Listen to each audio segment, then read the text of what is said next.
Alright, ladies and gentlemen, you heard me say all this just a moment ago. It's the grand finals of the 2v2 Invitational, the Generals table, featuring the General, aka Hazza54321, the man himself, and his teammate Knuschelbär.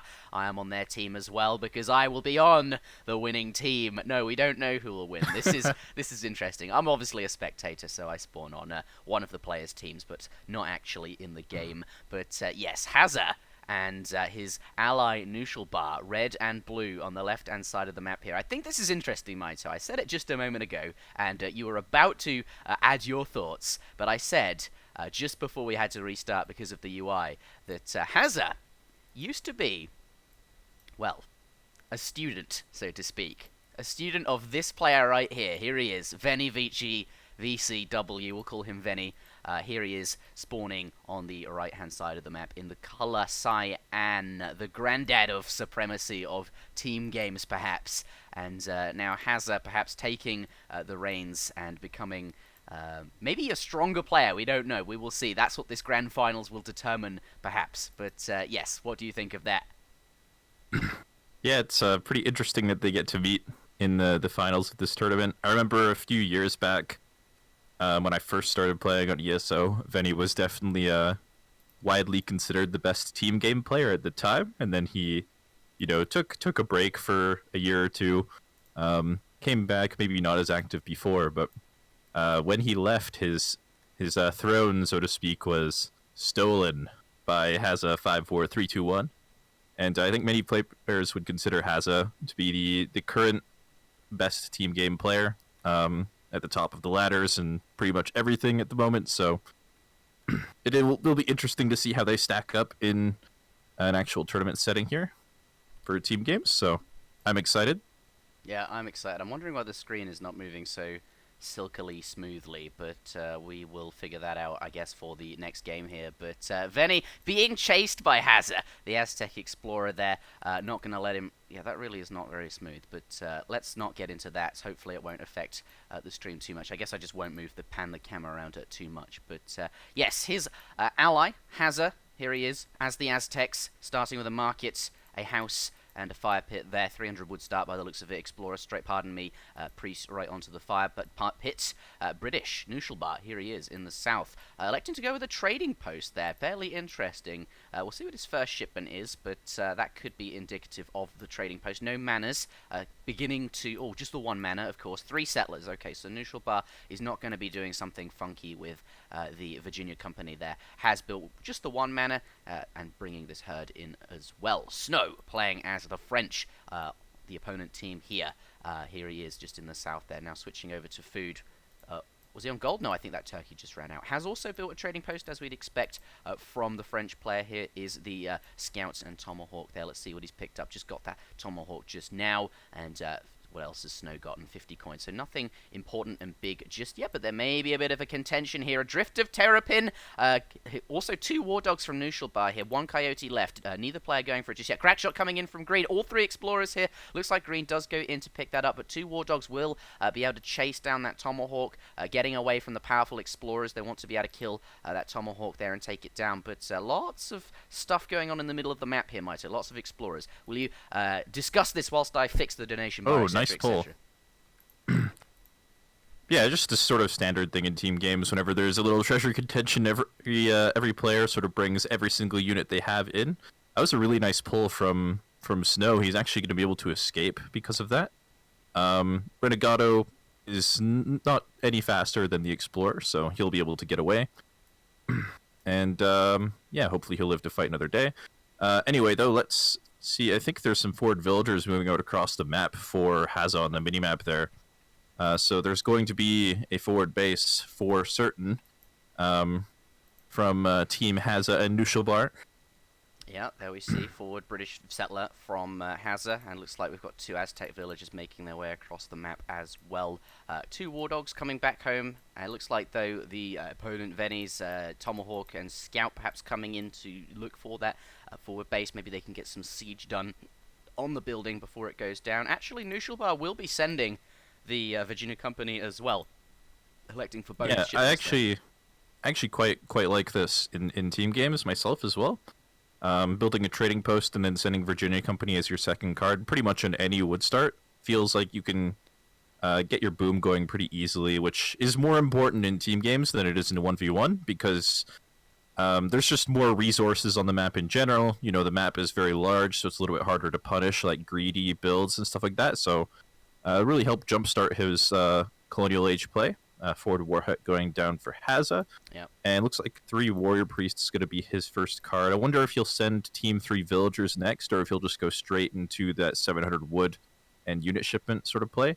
He doesn't have any vills on wood, so I'm going to assume it's the 700 wood coming next, but we will likely see 3 Villagers at some point, as that is quite a nice card. Yeah, pretty good team card, right? I love how I've been playing a lot of team recently. I understand that that's something we're probably going to do a lot on the Escape stream, so I feel like it's something I ought to practice a bit more. And I've been really enjoying the pace of the game and just how it is quite different from 1v1. It's not a whole different game, but it does feel like a refreshing break from the Age of Empires 3 I'm used to. I really like the change, so I'm quite excited to see how this Grand Finals will play out as well. But Veni, first Colonial Age card, has hit the board. We're going to see 5 Cossacks coming out of the stable there too, racing off in a separate direction, perhaps to raid, and leaving 3 at home. This is interesting. Is that to deflect raids, or basically defend him and his ally with those 3 Cossacks, whilst the other 2 go on the offensive?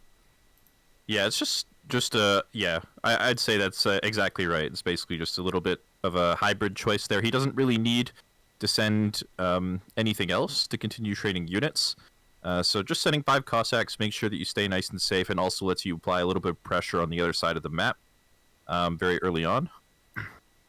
So definitely a good choice there. It looks like he's going Strelets as well, which of course are very strong in team games. As we know, Russia, you know, they kind of have a weakness to cavalry and stuff like that in 1v1s. But of course, in team games, they don't have any such weaknesses, as their French teammate will be able to cover those weaknesses pretty adequately.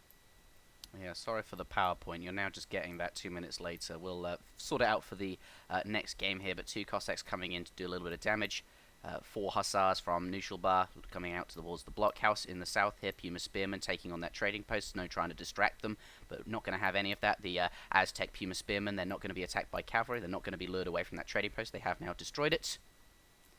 Looks like they are going to pursue the green cav across the map. Oh, no, not quite. Explorer coming in. He's trying to distract them away. This is far too risky. I feel like I'm on edge the whole time. Every time they get close, I have a mini heart attack. Yeah, but here comes the Hussars from Knuschelbär. They're going to get in here, clean up the cavalry with the Puma. There's not enough here, I think, for Hazza and Knuschelbär to clean this up, but so far they're doing all right. But the reinforcing Hussars from Snow, and looks like another batch of units from Veni will be enough to clean this up. And this is going to be really, really nice for them. This gives them the option to get back out on the map and potentially take down this forward base, which, you know, when you take down the forward base in a 2v2 like this, it's really good because you can sort of use that time to age up yourself while also establishing yourself on the map. Hang on a moment here. Yeah, let's, unless you have more to say. You can turn up the game volume, I think. Someone just told me it's muted on the stream. It won't be anymore. Okay, cool. Never mind then. Well, yeah. Anyway, sorry. So, yeah, what I was saying was, in team games, obviously aging up is pretty important. So, if they can kill the forward base, that gives them a really big window to age. Like in 1v1s, sometimes you might just want to like continue making units, especially as a civ like Russia, and just like, you know, slam your advantage home by right-clicking their base sort of thing. But in team games, you really just want to leverage that into some sort of tech advantage, some sort of economic advantage. And that fight they just won is going to make it really easy for them to potentially do a push that will allow them to do just that, while at the same time applying a lot of pressure that makes it harder for Hazza and Knuschelbär to age up. But looks like they're switching focus a little bit, or at least Knuschelbär is. He's sending some cavalry up to the top side, going to be supporting those Puma and Coyote men. There's a lot of Puma here. I don't know if they can actually fight this. Yeah. It's looking a little bit tough. He wants to get away from that. He doesn't really want to be dealing with it. Here comes the Strelets. Oh, this is looking a little bit scary, though. A lot of stuff. Yeah, some coyotes coming in from the back as well. I think this fight is actually going okay for Veni and Snow. Yeah. They have a lot of cavalry left over at the end of the day here. There's not a lot of units on the side of Hazza and Knuschelbär here. Cavalry hit points coming in on the tail end of this fight for the handful of blue hussars that remain.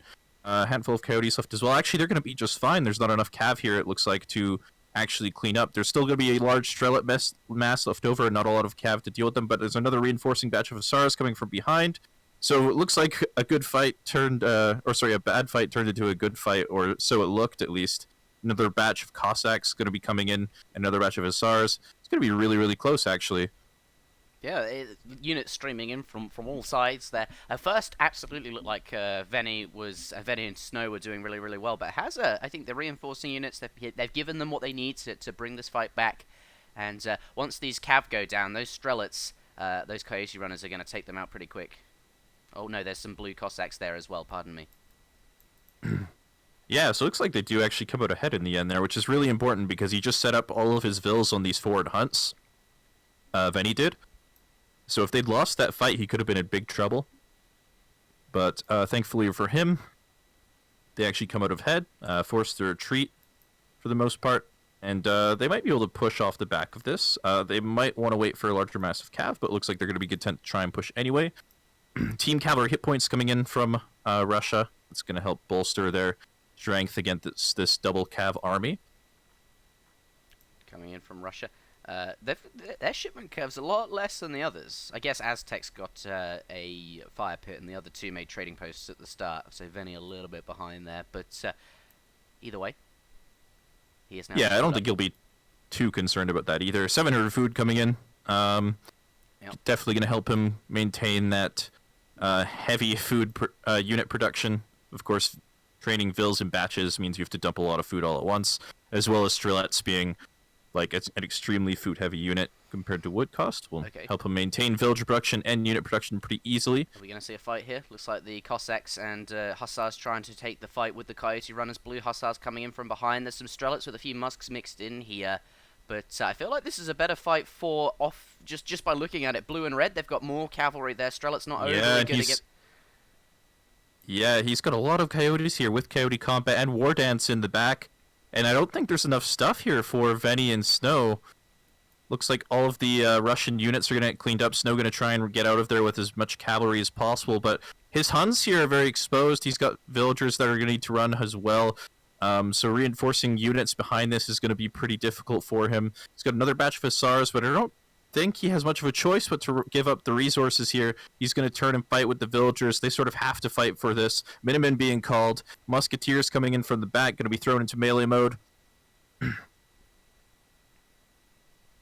Looks like the villagers will be enough to push this back, but not ideal. Yeah, but at what cost, right? Yeah, He lost probably 5 or 6 CDB there. Yeah, in total he's lost 3 CDBs. Only 3 CDBs, so that's not that bad. Not too bad, I suppose. But these reinforcing batches are so much bad for them to deal with. And this is sort of a result of the eco that they had at the start of the game. That Virginia company and that Team 3 villager shipments really giving their team and the warrior priest really giving their team a really, really strong economy, whereas France and Russia don't really have a lot of ways to invest into their economy early on. They sort of just have to train villagers, and that's the only thing they can do. And so when they didn't contest the forward base, and Hazza and Knuschelbär got map control while also booming really hard behind it, it's sort of given them this really big lead. Veni's on these hunts here. He's got a blockhouse next to most of them, but a few 4 vills up there. I think most of them are going to go down. This is really not too good. Lots of coyotes nearby. That's going to be rest in pieces 5 villagers. Going to be putting Veni's economy at a little bit of a disadvantage here. Units lost. Let's take a look at that. Now meeting some Cossacks and Musketeers being thrown into melee mode. I like that phrase from you. Going to push back the Coyote Runners, but not before the villagers are gone down. A bit of a raid in the south here. Looks like they have found some green CDBs as well. Veni's teammate also going to lose a few villagers, but thankfully CDBs, more hit points. And there is a tower nearby. He should be able to get in there before any more go down. But going to be calling it. Let's take a look up in the top of the map. Blue and red. Strong presence in the middle of the map. Lots of raiding going on. And it looks like Veni and Snow will call it for game number 1 in this. How long is the series? I believe it's a best of 7. Best of 7. Oh, baby. We've got quite a few games ahead of us, especially since, well, in my experience, team games last a lot longer. So I've been playing a lot of team recently, and I've been playing a lot of British recently, so I was quite interested to see what shipments that Knuschelbär... I can't change it over to shipments sent. It won't actually display the shipments, but I was quite interested to see Virginia Company, and I think that will be even more effective on a map like Deccan, which is probably where I will end up playing most of my team games, because that's just where the first lieutenants are at, right? So Well, we'll be seeing Deccan later. Maybe someone will play British. okay, that would be fun. But shall we take a look at the post game here and see if there's any... That was a really fast game. I'm used to team games lasting quite a long time. Yeah, I mean, Aztec and Russia probably going to be a little bit more scrappy than some games. But yeah, like I was saying earlier, like I wonder if maybe Venny and Snow could have tried to push earlier. Like they won that engagement early on, sort of as a result of maybe all the booming that Hazza and Knuschelbär were doing despite having the forward base. And they had a military advantage for maybe a minute or two there. I wonder if they maybe should have tried to push that a little bit more than they did. But yeah, basically with the map control going mostly uncontested during that period and the boom going on behind that, really put Hazza and Knuschelbär in a good spot to take the game. Yeah, you can see blue just ahead on Vils, and that translates into the all resources gathered here. Let's take a look at the military unit population that some of that economy might have been responsible for. This is military unit count, so we want to go to military unit population. I don't know what this shows. It's much harder to... Let's look at team stats. I suppose that's going to be more helpful. That's what I'm used to seeing. Two lines rather than multiple. Yeah, so you can see that they had like a pretty big military advantage for a while here. They did sort of lose that advantage in that first fight, or the first big fight rather, where there's like Hazza did like sort of that switch into coyotes at the start there, and so they had double cav against sort of Strelic cav, which is a pretty effective combo. But yeah, if they maybe pushed before that, maybe things could have gone differently. But either way, a pretty convincing win for Hazza and Knuschelbär to start. And we'll be jumping into the next game. Yeah, picking up game number 1. Let's get on into the second game, which will be on Hudson Bay. I was considering restarting the stream to fix the silky smooth problems which we were having. It was a bit jarring when I panned around the map, but I think actually instead of panning around the map I would just click on the mini-map, and that seems to be working fine. I think that will be better than just restarting the stream, but clearly something up with my graphics card. It was doing that a while ago. I sort of forgot that it was doing that because I haven't really been streaming on this PC, but something that needs looking at for sure, because when I'm casting with Shadowplay for the Smackdowns, it's fine, but OBS, not so fine. But this is game number 2. Same rules as 1v1, I assume. Both team members have to pick their civilization first? Okay, so yeah, how it works is the winning team has to select one civ first, and then the losing team will respond in kind with one civ, and then the winning team will pick their second civ, and then the losing team sort of gets the counter pick on that second civ there. I like that. That's quite cool. I really like that system. And can they play the same civs? Could they both, in theory, elect to play British or French? Or no. Civ? So both teams cannot play the same civs again. So for Hazza, Knuschelbär, Aztec, and British are out of the question. And for Venny and Snow, French and Russia are equally out of the question. For both for both of them. There is a civ reset later in the series after the 4th game, similar to ESOC tournament rules for 1v1. But until then, they are going to have to avoid replaying civilizations. But looks like Portugal going to be selected for Knuschelbär, and Snow will respond with India. Both very strong team game civs, as they both have pretty strong economies. And, sort of boom capacity is a really important factor in team games. Civilization like Iroquois not quite as strong in team games as in 1v1, because they just have a hard time keeping up with other civs' booms. So definitely makes sense there. Hudson Bay as well with the water on the top sort of gives some options for maybe Portugal to do some sort of water boom or something like that, or get some additional resources that way. Okay, I'm looking at why it doesn't like the panning, and I think it's because there's a lot of CPU being used. I don't know if that can be fixed with a GPU, but it is what it is. Oh well. Never mind.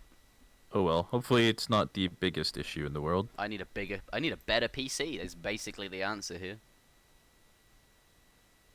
Perhaps it's How time old is your to, PC right now? well, you know the boat where you take like where a plank of a plank falls out and then you replace it with a new plank, and then another plank falls out and you replace it with a new plank. I see. Yeah, my PC is one of those, right? It's never truly it's just a replacement after replacement on different components. I don't think it's the same PC anymore, but it's not a bad PC, but clearly it's not a great PC either. Can't remember the name of that thought experiment, sadly, but yeah, some sort of Greek trieme. I don't know. Okay, Veni gonna be selecting Brit. okay. So I'm interested about the Indian Amir in this matchup, because you could play really aggressively with India, but you could also play a little bit more passively. With sort of a like defensive aggro for it, maybe go for water or something like that. You sort of have the option to go for like Sepoy if you want to be a little bit more aggressive, or maybe Zambrax. If neither player goes aggressive, you could potentially go Zambrax, just try and shut down some raiding, stuff like that, try and get some extra boom out with the safety the Zambrax sort of provide. So we'll have to see how they choose to play that. Yep, we will see. This is game number 2 in a best of 7 series. Team Hazza and Knuschelbär. Again, I'm spawning with them. They won the first game versus their opponents, Veni and Snow. Spawning in red and blue on the left-hand side of the map. We do have Hazza54321. He will be the blue player. Pardon me, the red player. Yes. And Knuschelbär, his ally, the blue player. Let's take a look at them. We'll turn on Control-Shift-F, which is the fog. But before we do that, let's take a look at their treasures nearby. 40 coin on the front, 40 food on the back. Wood treasure, crackshotted immediately from Brits, and an XP treasure, which he will ignore there. Gonna come across 90 food immediately for Hazza, his opponent, or ally rather. Nothing quite as interesting nearby, but that's what's going on there. Their opponents, Snow playing as India, and Veni playing as the British. Here they are. Treasures, also none nearby. Going to ignore that 80 food for now. Perhaps he needs both the scouts to come back for that, but as we mentioned earlier, 90 food in Hazza's base. Going to go for that immediately. Portugal going for a trading post off the bat there. And then we'll go out looking for sheep on the map. We'll keep up to date with this Age 1 and the treasures that they find, but I'm going to quickly lock on this elephant whilst I fix the game sounds. Alrighty. And, we didn't talk quite so much about Knuschelbär and Snow in the first game, but of course they should be players that that pretty much everyone should recognize for the most part as well. Snow, of course, winning the last major tournament, I believe. So definitely a strong player there. Knuschelbär's no stranger himself to the later stages of tournaments. Also quite well known for tournament or for team gameplay as well. I'd be kind of expecting Knuschelbär to go for water this game. I think it's something he's done a lot with Portugal in team games, especially in this particular tournament. So we should keep an eye on that for sure. And yeah, I'm just sort of interested to see how that plays out. We should maybe check and see how prepared all of the players' decks are for water once you get things sorted out. Hazza's deck. All right, no water cards to speak of there. Oh wow, okay, he's just going full land then. How do you feel about this? Let's take a look at his allies first and put it in context. Very much prepared for water here. Lots of upgrades, fishing, and a few Yeah. military upgrades as well. Improved So warships. I think for the most part, Hazza's deck, it doesn't really matter if there's water cards in it or not, unless both players on the other team have water cards. Schooners So has if both arrived. Venny and Snow have water cards in their deck, they could potentially, send like 4 caravels, which would be really annoying for Knuschelbär. Looks like they do potentially have that option. And Hazza won't be able to send any caravels to help him out if they do choose to go for that. That is, of course, quite a big investment to shut that down, but it could net them the resources on the water for themselves anyway, so... How do you feel about that, though? Is that just Hazza being unprepared, or is it perfectly fine to not have caravels in your deck? Is that a perfectly legitimate deck decision on Hudson Bay? I'm not sure how to interpret it. To me, it feels like Hazza, very good player, very going to be prepared for a grand finals when he shows up. That is, ha ha ha ha, and not having it in his deck gives him more land options potentially. Yeah, it sort of lets him squeeze in some more late game upgrades into that deck. But at the same time, it is a little bit... It might be a little bit risky. So I'm not sure exactly how prepared he was with that. But yeah, we'll see how it plays out. Looks like a forward aggro fort going down for Snow and a defensive aggro fort for Hazza. So going to be just trying to defend as much as possible for the boom. And placing it on the forward end, so that's going to give them a lot of sort of space behind the aggro fort to potentially gather resources safely. But yeah, I'm not sure exactly how effective this pressure is going to be. Of course, pushing into Portuguese town centers and aggro forts and stuff like that is going to be pretty difficult. But maybe Knuschelbär won't have so many units with this water boom. We'll have to see. Looks like some forward villagers coming out for Venny as well. There they are. Knuschelbär using his spyglass ability. I thought that was him hitting up to the colonial age. He is about to do that. We'll see where that town centre goes. So I imagine towards the forward aggro fort there that is being placed in the centre of the map. Looks like Hazza attempting to get a trading post down, but not going to be able to do that just yet. That area damage... The area damage. Being a little bit problematic, but has lured the other elephant away, and now plenty of health on this foundation. We'll be able to get it down with both the elephants. No problem at all. But it looks like... the Knuschelbär player has hit up... Oh no, he's playing as British. That's Venny. Pardon me. Where is Port... Ah! Yes, not forward. Pardon me. I thought the British player was the Portuguese player. My mistake. But town centre is going to be placed down next to the aggro fort. Oh, hello. Yeah, not next to the coastline, though. And, with that potential 4 caravel timing later on, that could leave the water a little bit more vulnerable than it is... than it would be otherwise if that town centre was there. However, with that forward aggro fort in the middle of the map and the British forward base coming down, it is going to make their land resources a little bit more secure, make it a little bit easier to hold on to their own aggro and hunts in that location. So it's just sort of a trade-off that they have to make. Oh, wow. What's that there? Okay, dock going down up here. This is really, really clever. I think he's got a fishing boat he's putting next to the coast as well, on the eastern side of the water there. Scouting so for he's a dock, just, perhaps. Yeah, just scouting for docks here. So just being really diligent about making sure that water doesn't get contested super easily. Here comes the pressure. Snow coming in with multiple seapoys there. Only a couple of crossbowmen now just coming out. Market abandoned. Yeah, does get a nice throw on there of logs. Looks like some hussars coming in from behind, supporting from Venny here.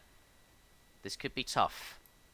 There's quite a lot of units here, but thankfully Portugal does have 2 town centres. It's pretty hard to push into this, though. Yeah, with multiple batches of Minutemen. Villagers now going into the town centre. 11 vills in there, going to be supplying lots of damage. Hussars now coming around the side, trying to push all the villagers into the town centre there. Crossbowmen a little bit threatened, but there are sepoy nearby, which is going to be good. They're going to be defended. He's going to retreat back to the sepoy down on the bottom here. They're going to try and do some damage. They're going to try and kill off the houses here. But red and blue, Hazza and Knuschelbär not let... Oh, crossbows a little bit out on the front there. Perhaps... No, it's fine. They're going to abandon the house. No real damage done, actually. No villagers killed. This is fine. Did kill a market foundation, but whatever. and managed to take out half a house, is going to go for this trading post that's a little bit more exposed in the south. I think that's the only real damage they'll be achieving at the moment, but certainly they do have more units for the time being, whilst Knuschelbär's boom is underway in its early phases. His fish boom, that is, on the water. Lots of fishing ships here. Schooners on ESOC Patch make them train faster. You don't necessarily need schooners on ESOC Patch, but he's going for it nonetheless. So committing to water here, and for a while perhaps won't have quite as many units. But thankfully is Portuguese, as we've mentioned. Yeah, and Veni also throwing down that tower from the age up on the coastline there, just to give him a little bit more control of that location so he can potentially throw down a dock later. If they do want to contest water, I think they don't want to contest water just yet. They want to want Knuschelbär to invest a little bit more into it so that when they do finally contest it, maybe with that 4 caravel pop or with their own dock, it will be a little bit more worthwhile for them to invest those resources into it. It looks like 2 caravels coming from snow. So we'll see if Veni follows up with this as well. But for now, going to be killing off a few fishing boats. So it's going to be pretty nice. And with the military mass here as well behind this could be tricky for Hazza and Knuschelbär to defend, potentially. Going to be cleaning up that second trading post now as well. Yeah, plenty of units here. Going to be making short work of that. And Snow, he has already constructed, or is about to construct, this bottom trading post. They have the top one. And sometimes on Arkansas, Hudson Bay, you can... No, that's Florida. Pardon me. I don't think you can actually get this one. This will be too close. I think you can get. I think you can possibly get that one in this spot. I'm not 100% sure. We'll see. But yeah, definitely can't get the bottom one. Regardless, it's something they want to. If they want to be upgrading the route, 2 caravels coming out. Oh no, that was from Knuschelbär. Regardless, if they want to upgrade the route, they certainly don't want their opponents on it for sure. But yes, looks like there are plenty of units here. We might see a fight at the Agra Fort here. Veni coming in with cavalry in the back here behind the Agra Fort in the town centre. Sepoy and crossbowmen against Hussar and Sepoy. Yeah, this is a really tricky position to push in too, with the choke point between the town center and the Agra Fort and these 2 batches of trees. All this ranged infantry definitely makes defending very easy. They don't have any cavalry, so they don't really have a lot of pressure they can apply themselves in the form of raiding or anything like that. Also, the crossbows perhaps getting a little bit overeager. Overzealous. Indeed. But yeah, it looks like the 2 caravels got cleaned up for Snow. Actually going to be coming up here with the Sepoy to siege down this dock. This is actually a pretty good move, potentially, although it's a little bit risky. There's no warships here to sort of get the Sepoy to safety. Oh, he does actually have a... Wait, actually, maybe he won the warship fight. I'm not actually certain. He needs to bring that caravel over so he has a way out, or just so that they can use it to fight, maybe. It's got 575 hit points. I think it won the fight, but it's a little bit damaged. But yeah, really the Cav trying to get stuck into this fight here, trying to get on top of the crossbowmen. A few muskets trying to defend. Yeah, it looks like all of Veni's Hussars are going to get cleaned up here. There's a reinforcing batch coming in from the south. But yeah, all in all, the fight not going super well for them. Going to be forced to retreat back to this caravel. I suppose he pulled Knuschelbär's caravels down to that outpost, potentially, while they were also fighting on land, and that sort of gave him the advantage to win that fight. Oh, I see, fighting next to this outpost, gotcha. But it looks like Knuschelbär has trained a caravel himself, so he's going to be able to clean that up once and for all. Let's take a look at units lost. Oh, this is units in queue. Good to see how many villagers have been killed. We can keep... That's units in queue again. Wow, units lost. It's the one below it, Interjection. There we go. There we are, yes. 3 villagers from Knuschelbär, but aside from that, no one has lost any villagers. So really ragging on Knuschelbär here. Maybe they can pick up a 4th. Lots of hussars hanging around near Knuschelbär's base, keeping him on his toes, trying to keep his villagers all penned down. Knuschelbär's army up in the top. Sepoy and crossbows don't really want to be going too far away from each other. Some coin being collected there. Veni now moving over to red. Some Sepoy there at home to defend. Also a sentry. Going to push them away. Villagers will be fine for the time being. There's a lot of vills up on the top here though. And the Sepoy, they will not have the speed to get up there. Yeah, and behind this, Knuschelbär is actually up to the fortress age. Off the back of that big fight that they had earlier where they got the advantage there, cleaned up all the hussars. Looks like 2 caravels from Veni as well, sort of going to get that pressure on the water going again. So he's going to clean up the caravel, force some more idle time in those fishing boats, maybe finally clean up this dock. Yeah, dock's going to go Looks down. like it is going to go down, potentially with a lot of fishing boats, so that's definitely a very worthwhile caravel shipment from him. Knuschelbär could potentially send the frigate now to defend, but there's not going to be a lot of fishing boats left to defend when it does arrive, and it looks like a lot of sepoy getting in range of the crossbows here, going to be forcing them back. I don't know if he can afford to send a frigate here. If he sends a frigate, they might just get overrun on land, although there's not a lot of units from Veni here, aside from a handful of longbowmen. So it looks like they are still going to be okay for the time being. Just gathering on the land. He's just on his island, just minding his own business. Oh dear, but yes. Yeah, man, that's his own personal island. Yeah, that's his. He built those docks. He's the wealthy villager. He's a rich baron with 2 fishing fleets, right? He hasn't built a house for himself to live in yet, but he's working on that. He lives in the dock. That's some true entrepreneurship, you know. You don't need a house. You can just live off the land in the great outdoors while you invest in your merchant fleets. Lonely existence though. But these longbowmen are tearing the musks apart. There's so much range here. These longbows are gonna be pretty tricky for them to deal with. They don't have any units that have like a lot of range to deal with this. I mean, I suppose they can make organ guns or something like that. But longbows actually sort of tear through organ guns as well once you get enough of them. Yeah, I've noticed that. So I like the decision to switch to longbows here. It's going to be a lot easier to push into this choke point than with cavalry. So, quick question before the game continues too far. The yeoman card, is it worth ever sending before you intend to upgrade them to guard? Because I find that when I'm against people that have sent yeomen, their longbows are actually quite effective against, artillery and low masses. They can quite. Yeah, I think they've got the same range. Oh, Euromi coming out on top of these.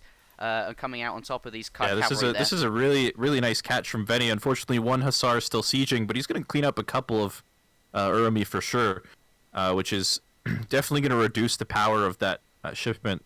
But yeah, I think Yeoman is definitely a really good card to send at pretty much any stage, as long as you have a respectable mass of longbowmen. It just makes it really easy to defend. You don't have to move your longbows as much, as we know they have that really annoying setup animation. Looks like Team Urumi coming out for Veni and Snow as well. Going to be making defending this push a little bit easy as well. Oh, Minutemen and a Malhoot there as well. This is what they need. Yeah, this is a really good flank here. The Sepoy sort of walking a little bit out of position there. Yeah, and they're gonna be able to defend this really easily. The Urumi are coming in. I like in. that. Look how close they get to the Castador, which have such a large range resist. Perhaps melee damage is better there. Maybe. Oh no, I'm talking. What the fuck am I talking about? They're the same team. It's the other team's Urumi. Actually, it looks like not going to be going as well as I initially thought. All the longbows going to get cleaned up. And yeah, at the end of the day, if they end up losing this forward base, which it seems likely at the moment, Veni's aging. He's not going to have a lot of units coming to really defend this. If they lose this forward base and they've lost the water, they could be in big trouble here. If you look at the natural resources, like all of Veni's economy is like here on the south side of the map, outside of his base. So, they really can't afford to lose this position. Yeah, they're coming. The Knuschelbär and the General, they have arrived on top of the British economy here. Only a few women holding them back. Look at Knuschelbär's resources behind this as well. He's going to follow this up.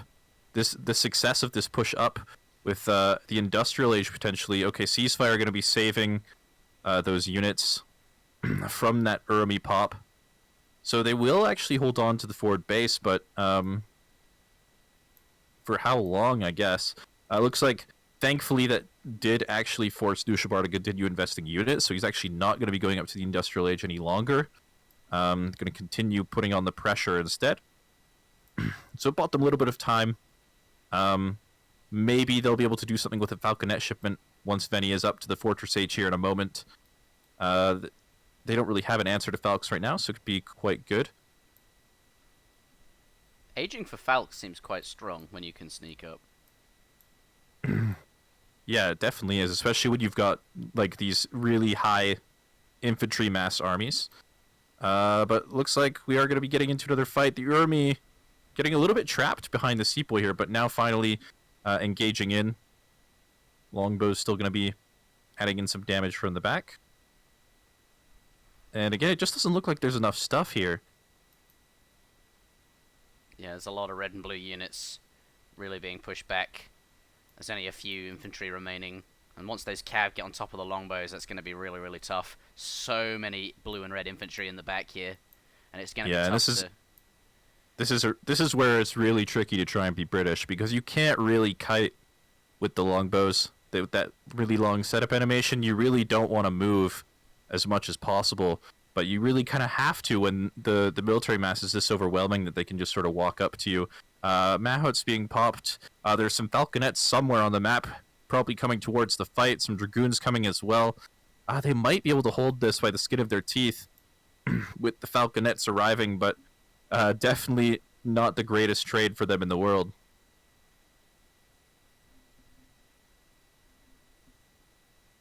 Cannons have arrived here. Okay, this is... Will it be enough to hold it then? There's a lot of longbowmen in the back here. Yeah, Cassador's really low HP, so the cannon's going to be quite effective. Falconets... Yeah, for sure. Looks like Falconets have held it. Oh, nice volley, nice volley. Okay, so this is really important for them. That keeps them in the game.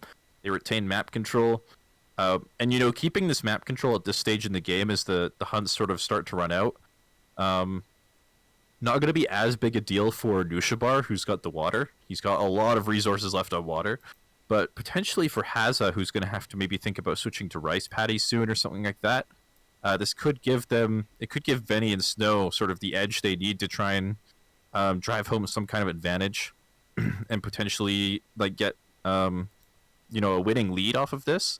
Looks like Royal Mint coming in for Hazza now. That's going to sort of help his switch to rice paddies later. We can see that there's not a whole lot of gold mines left, I guess. That second mine in his base probably going to run out soon. He's got the one in the back and the one near the Agri Fort that's not going to be super safe to gather from.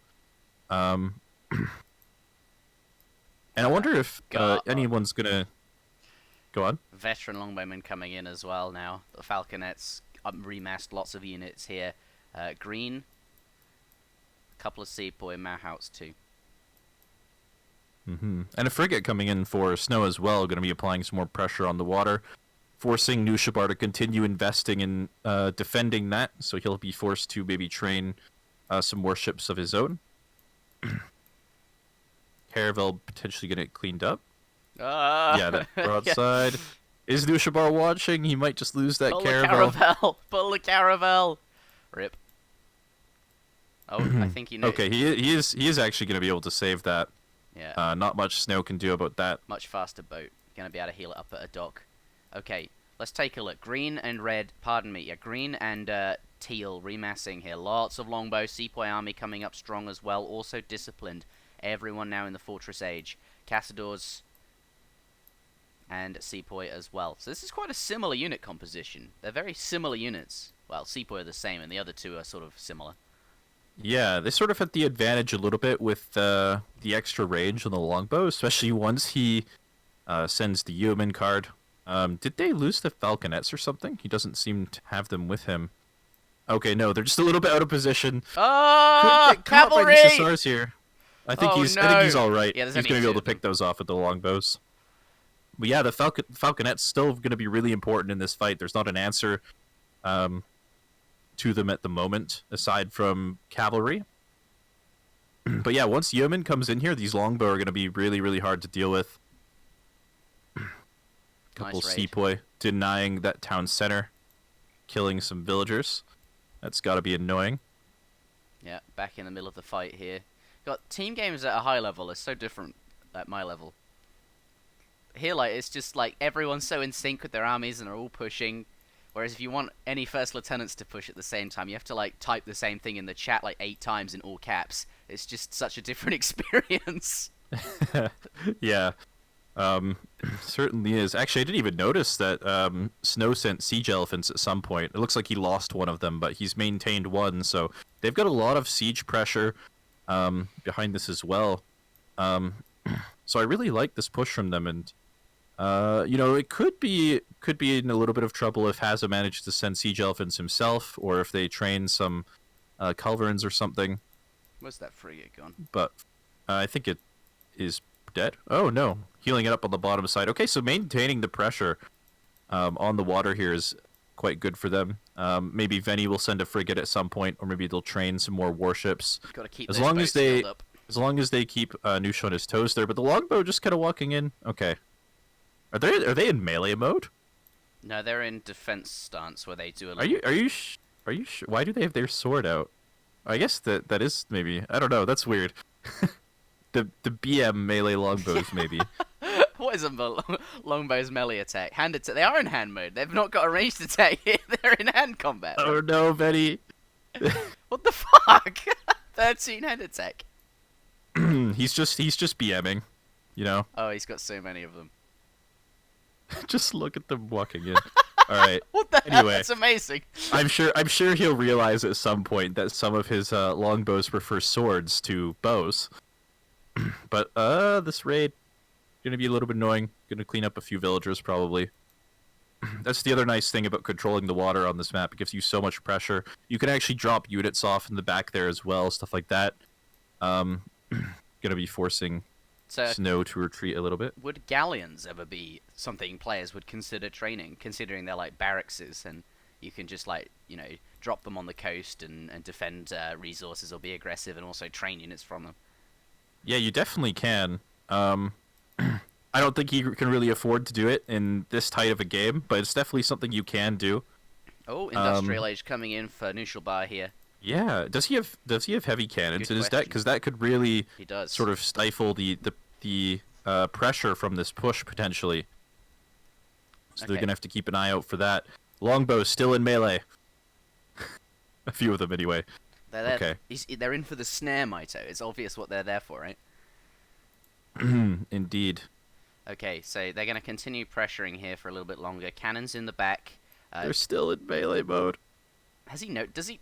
He must know, right? Like, he must. I don't think he does. Like just with the way they're walking in, that's like a really, really costly mistake. He's lost a lot of longbows and a lot of damage from this. They still have a really big army behind this, but with the heavy cannons going to be arriving potentially any moment, I don't know if like the longbows are really important here. They must be arriving now. Minutemen being called as well. Oh, there was a culverin as well. It looks like that went down just on the south side of that town center, off the corner of your screen there.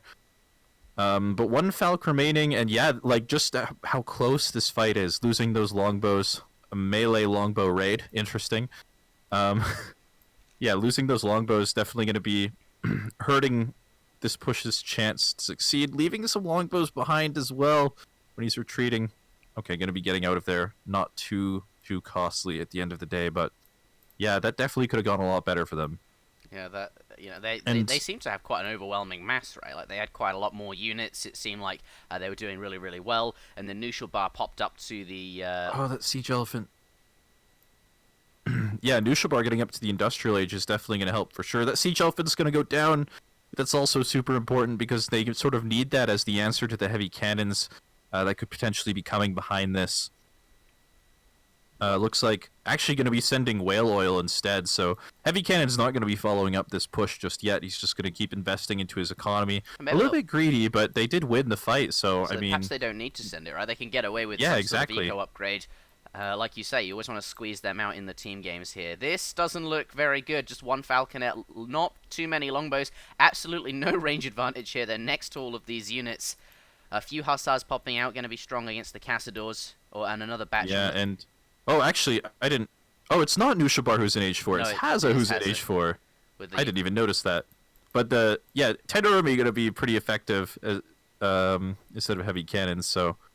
definitely going to help them. But it looks like they are actually going to maybe hold this. The Falconet does go down. This is definitely pretty close.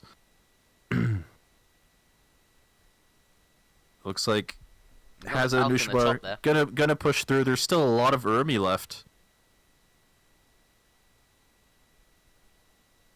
It looks like... Yeah, it looks like the Urimi will be enough. They are an awkward spot, and now there's some hussars coming out, which will be helpful for dealing with them. Actually, it looks like they've now, off the back of the reinforcements, are going to be able to push this back. Not very many sepoy left, so perhaps time to get away. Castles may be a little bit vulnerable. And behind this, Knuschelbár is finally going up to Industrial himself. which will give them access to that heavy cannon push. I swear, this time it's actually available, unlike before. Oh, even though I kept talking about it. Yeah, that makes Hazza. Whoopsie. So we want Hazza's deck, which of course there are no heavy cannons in. Makes a lot more sense now. Yeah, my bad. What is that shooting at? I don't. But what is that shooting? Is that the invisible tapper? It must be. That caravel. So whatever it is, there's something there that caravel does not like. He just really doesn't like that the grass on that spot. No, for anyone who doesn't know, I'm not sure if it still functions this way, but just judging on that caravel's behavior, maybe it still does. The observer maps used to spawn an invisible tapper for the observer player. They still do. Yeah, for some reason it just had to do that. I think it's supposed to delete it, but maybe it didn't delete it this time. So that's what that caravel is likely shooting at the moment. But yeah, they did manage to hold the push.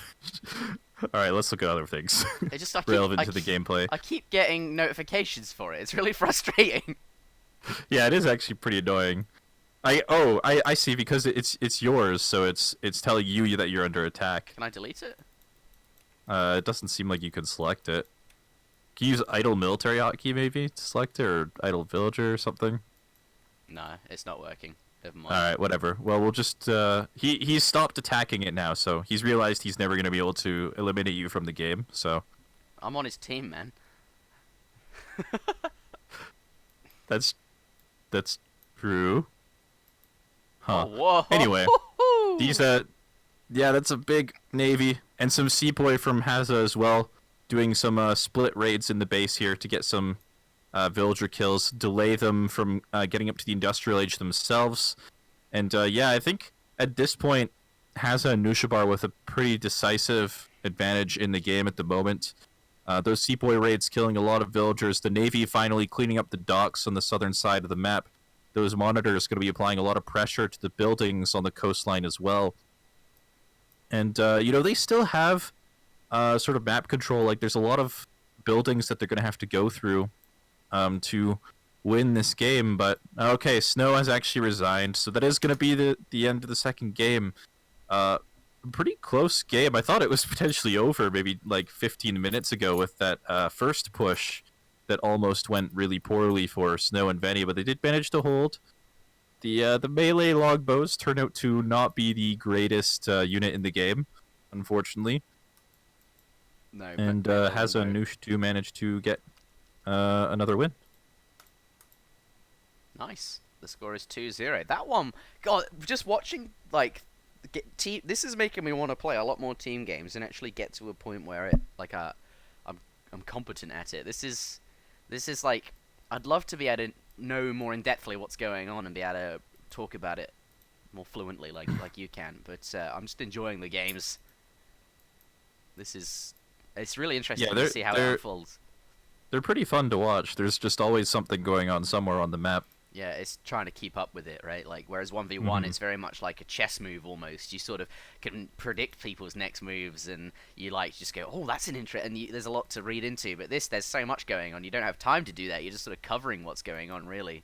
But yes, hopefully I can get better at that over time. Team games are not something I've really ever invested any real time into getting good at or learning how that works or anything like that. But something I'm enjoying a lot at the moment, and is, yes, all resources gathered.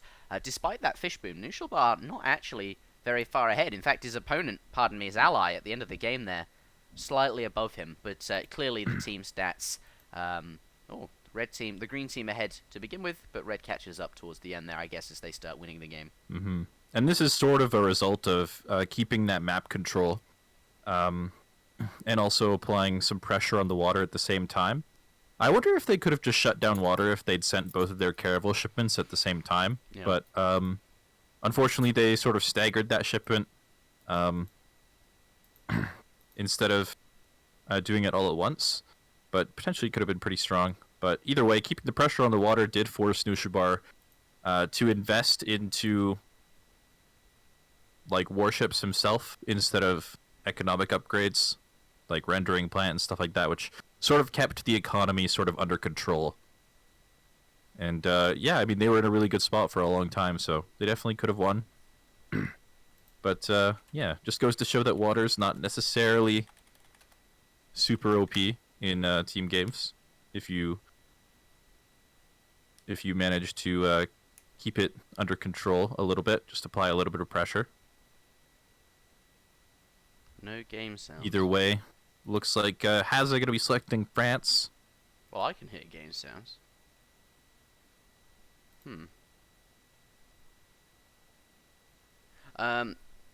Okay, maybe the game sounds aren't coming through on the PC. The awkward thing is I'm actually wearing two headsets right now, because my microphone isn't working, my desktop microphone. I've got a new one coming in a parcel in the post, but it's not here yet. But because of that, I have to use a headset mic, and for some reason, like, some game sounds come through one mic and some come through the other. Pardon me, not mic, one headset, and other sounds come through the other headset. And for example, the game sounds come through my first headset, but the mic comes through the other. So the Mitoe comes through the other. And I'm wondering if OBS is only picking up one of them. Is it possible to add like another audio output in OBS that has a different sort of audio channel, maybe, or something? Not that I could think of. Thing is, if I switch it to the other one, they won't be able to hear you, which will be even worse. Right. That would not be ideal. So for me, at the moment, this is all I can do, which is partly why we're recording SmackDown in the studio as well last time. Because I don't have a real microphone at home, because mine's decided to break. I don't think I can fix it, not without spending a great deal of time figuring it out. And then by the time I've figured it out, my microphone will have arrived anyway, and I'll only need one headset. So I think we will have to proceed without sound, which is obviously not ideal. I can hear the sound, but that's not helpful. So you're the only one who gets the full experience interjection. Yeah. Oh well. I'm casting from home at the moment. Oh well. Not the end of the world. One sec.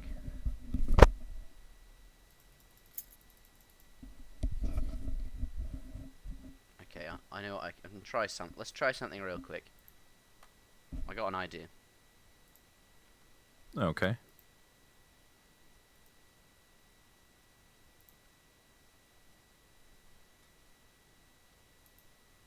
Can you say something? Hello? Can you hear me? Can you say something again? Okay, I can hear you through that.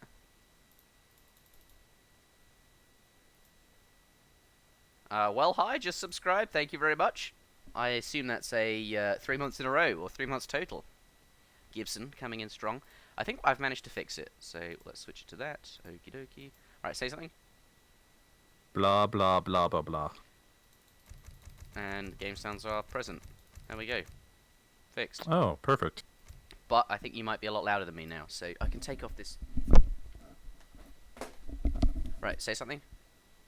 Hello, can you hear Crap, me? the other one. So you can still hear me. Luke, I am your so father. I do need to Yes, have I both can hear you. headsets on.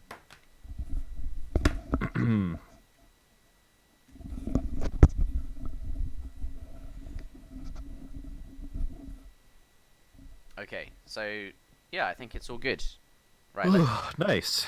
let's say things at the same time, though. So let's say things at the same time, Let's say things at Blah, the blah, same blah, blah, time. blah. You are Same a bit, time, same bit time. louder than me. So if I bring that down slightly. Okay, let's record that. Start recording. Testing, testing. 1, 2, 3. My name's Interjection. Hello, hello, hello. 1, 2, 3, 4, 5, 6, 7, 8, 9, 10. Official live. 6, 7, 8, 9, 10. Okay, I'm going to listen to that back.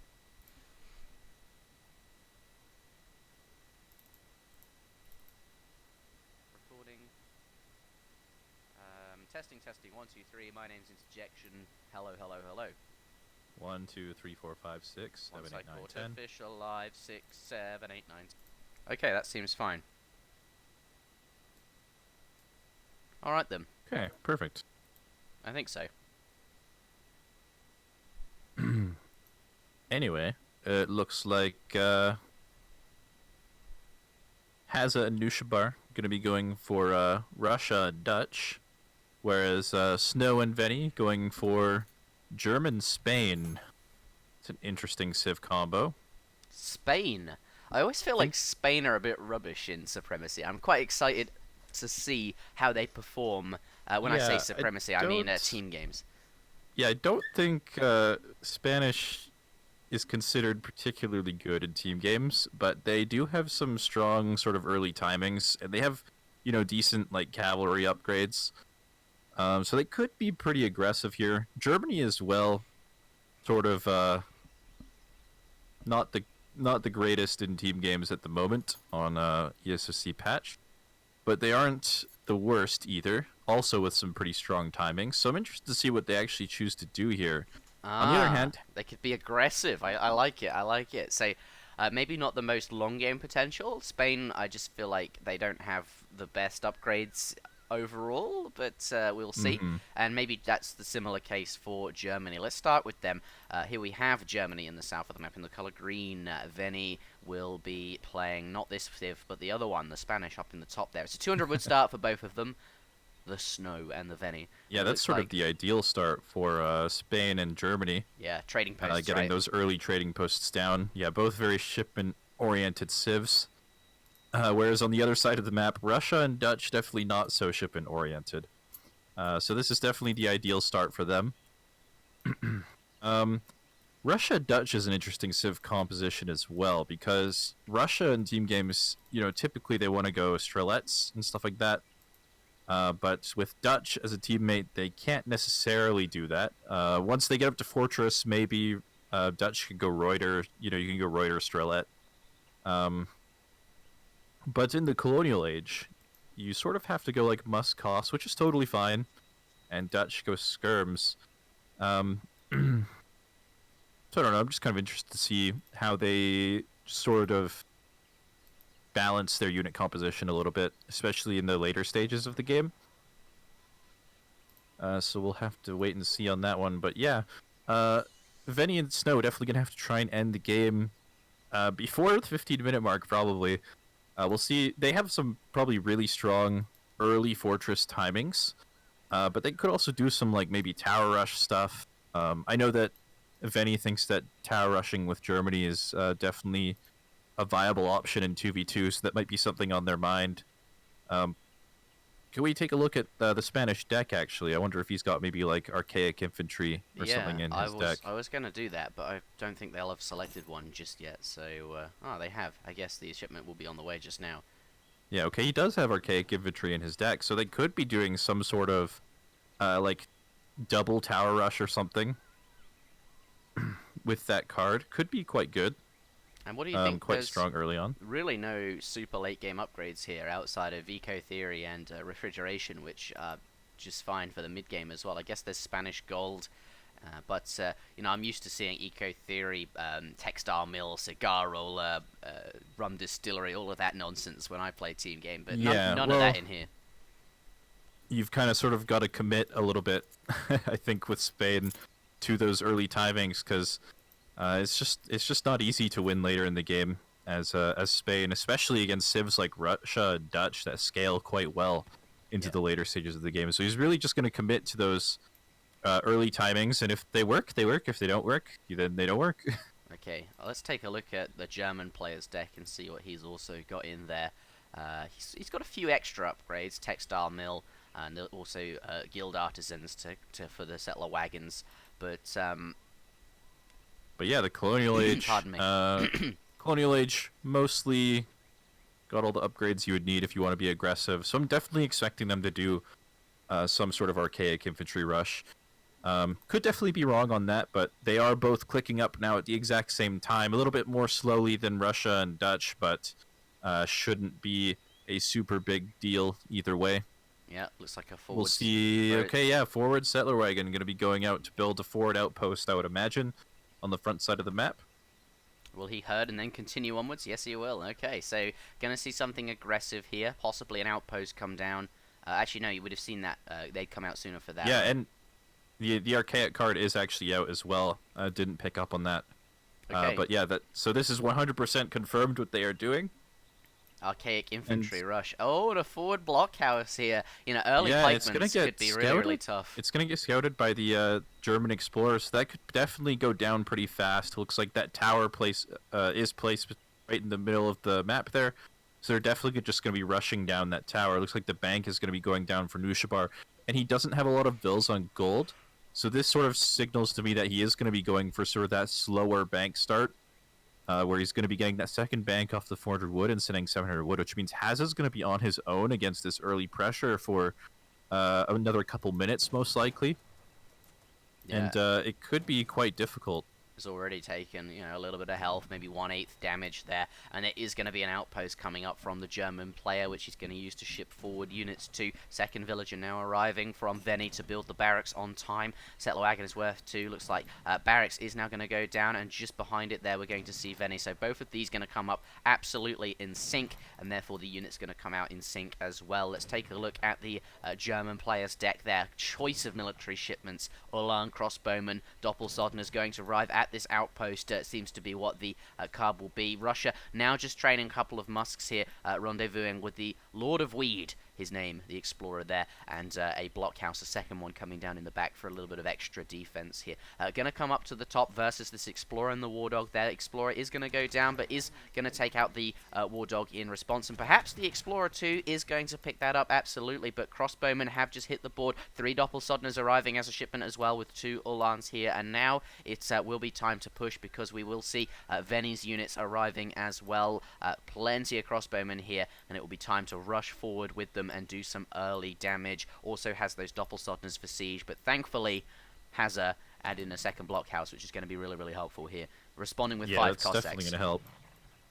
And Knuschelbär probably going to be having his own barracks or stable going down soon as well with that 700 wood shipment. So he's going to have units soon. If Hazza can just hold on, they might be able to defend this location. But it's still going to be tricky. There's a lot of units coming out behind this. But 13 Strelets going to be coming in, going to be exactly what they need against this unit composition. Not a lot of crossbows out at the moment. And yeah, they're just going to be forced to kite back, try and abuse the range of the crossbows. And I think that's going to be enough time for Knuschelbär to get over there. He's got a batch of skirmishers on the way, which are going to completely outclass all of these units in terms of range. So defending these blockhouses will be pretty easy with them.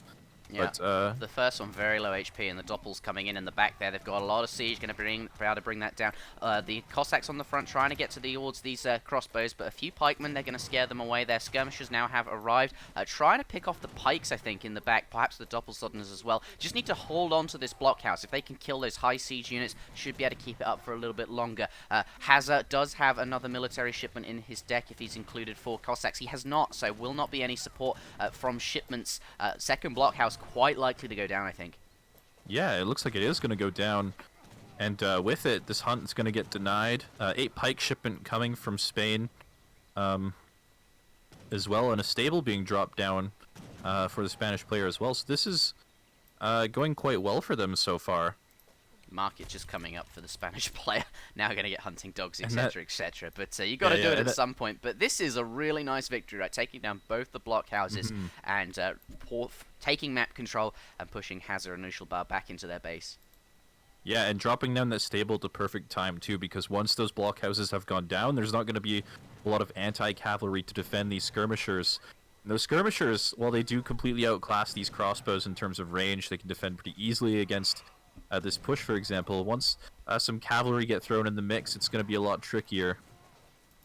Yeah, let's take a look at units in queue. We're going to see some snow Ulans in queue for Veni at the stable. They won't be long now before they hit the board here. But really struggling to get up this blockhouse in base. Lost a few vills for it. It's going to go down. Minutemen, though, coming out, and with the massive skirmishers here, I think they're going to be able to hold this. Oh no, a couple of Ulans there. Yeah, it's not. Don't know if it's enough. Although with the Hussars, maybe. He's got a stable of his own up. He's probably got Hussars in queue, and he can call Minutemen himself, so he's probably going to be just fine here. 3 Hussar shipment actually coming as well, and a reinforcing batch of skirmisher is going to be more than enough to defend this for the time being. But behind this, Veni and Snow, they don't necessarily have to win the game outright by killing the town centers or anything like that. They just need to keep control of the resources here. Hazza and Knuschelbär going to be forced to maybe send their villagers out to the sides of the map instead of towards the middle of the map, which will be a little bit more susceptible to things like raids. So if they can force those villagers out there, it will be a lot easier for them to apply pressure. But this fight is pretty scary for Vedi and Snow, actually. Knuschelbär with quite a respectable army at the moment. Yeah, managing to bounce back really quite quickly there with Cossacks and Strelets, skirmishers, and not Cossacks, I mean Hussars. How many banks does he have up? Let's take a look. 4 banks. Impressive. Okay. And likely full market upgrades behind that as well, so quite a respectable economy. And not as reliant on the natural resources as another civ would be. Looks like there's going to be a small Hussar raid to the top here. Is it going to spot those villagers? No, looks like he's not going to catch those villagers. He is going to spot them. Send 1 Hussar back to deal with that. So that blockhouse is not going to go up. Very, very nice catch from him. He also knows the stable is up here, so he's going to be a little bit careful about Cossacks potentially popping out. Bit of raid coming in down here as well. Snow bringing Tool on. Certainly going to pick up the 1 Vil. So let's resume up here. Cossacks do finish that raid off, but there were 2 Vils up in the top building that blockhouse, both going to go down. Let's switch over to units lost and compare. 9 villagers lost from Hazza. 9 villagers. That's so many villagers. Yeah, are those Hussars going to get caught, though? Looks like they are. No. Okay, barely going to get out there, but they could actually catch the Cossacks instead, reinforcing Hussars and Uhlans coming in. But the Cossacks just going to choose, instead of running back to the road base, they're going to run towards the enemy base, try and buy as much time as possible, because all they need is time if they want to be able to get out a mass to really push this forward base. And Dutch is actually aging behind this. Oh, wow. He's trying to sneak up. I guess that's where he wants to be. He gets the shadow tech skirmishers and access to the Reuters, and can make that composition you were mentioning at the start, you know, Strelet Reuter. Perhaps that's where they want to go with this. Yeah, it's kind of like now or never, I suppose. If you wait too long, you're not going to have the hunt to really try to get up to the Fortress Age. So, seems like a reasonable decision to me, but they could be susceptible to some kind of timing. Well, that being said, Veni is actually saving the resources to age, and looks like Snow may be considering aging as well pretty soon, just judging on his macro. Spain, not a bad eco, actually. He's representing quite a large amount of the villages early on here. So Spain, actually, in the early game, seemed quite reasonable with the 5 and 4 villager shipments and at the lots of really fast shipments. That seems actually quite good. It'll taper off, I expect, since he can't send more villager shipments. But coming up in the Fortress Age, although he is a slow age, does have Spanish gold. I wonder if that will be sent. That is, quite an impressive eco upgrade to begin with, although that does taper off. Again, comes into those timings you were mentioning. I'm really interested to see how Spain will be played, but we can't ignore those Falconets. Probably going to be the first shipment. Going to be very, very strong in the Fortress Age, those units there. We'll see what he elects to do. But another raid in the base here. Constant raiding in these high-level team games, in this grand finals. Yeah, but they've lost a lot of units in exchange for these raids, and they're just going to be a really, really tough timing for them to hold, I think, here, as a result of losing all those units. Gonna rescue that villager just in time to get himself killed. I don't know. I think the man would rather stay in the tree, but all right. Green doesn't want them to pick it up, right? So get him out of the tree just so he can be killed. That's really brutal. Yeah. Either way, though, this timing looks like it's going to be nearly impossible to hold. With the Reuters out here going to be able to zone out all of the cavalry, and there's not a lot of ranged infantry here at all. Just a handful of crossbows. And I think Hazza and Knuschelbär are in a really good spot here now. Yeah, Veni is going to be up in a moment here, but all these buildings are going to go down. You know, there's no forward shipment point for maybe those Hussars or Pikes or whatever he's aging with to pop out. And even if they did pop out, what are those units really going to accomplish here? So this is definitely a tricky situation. I wonder if maybe they should have committed a little bit more to the pressure, but Snow going to be aging up himself as well. And again, Germany and Spain, pretty respectable civs in the Fortress Age, so they might be able to make something happen. But they're gonna have to rebuild all of this infrastructure. They're gonna have to try and keep their villagers safe.